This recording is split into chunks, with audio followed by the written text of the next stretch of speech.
জানেন কি, মেয়েরা সবসময় পরিস্থিতির কাছে অসহায়। কখনো তার পরিবারের কাছে, কখনো তার স্বপ্নের কাছে, কখনো ইচ্ছের কাছে, আবার কখনো তার ভালোবাসার কাছে। জানেন কি, একটা মেয়ে তার জীবনে প্রত্যেকটা সময় অন্যের জন্য বেঁচে থাকে। জন্মের পর মা বাবার জন্য, বিয়ের পর স্বামীর জন্য, সন্তান হবার পর সন্তানের জন্য। তার জীবনে কোনো চাওয়া পাওয়া থাকে না। যেটা থাকে তা হলো সবাইকে নিয়ে বেঁচে থাকার স্বপ্ন।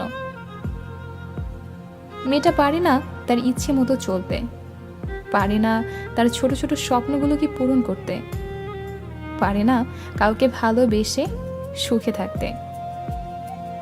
যদি বাবা মায়ের কথা মতো চলে তাহলে সে খুব ভালো মেয়ে, খুব ভদ্র মেয়ে। আর যদি বাবা মায়ের অবাধ্য হয়ে চলে যায় তাহলে খুব খারাপ।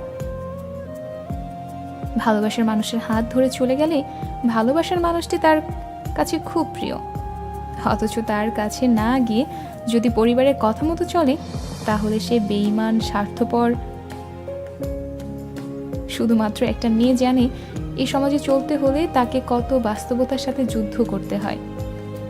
মেয়ে মানে কিছু করার আগে হাজারবার চিন্তা করতে হয়।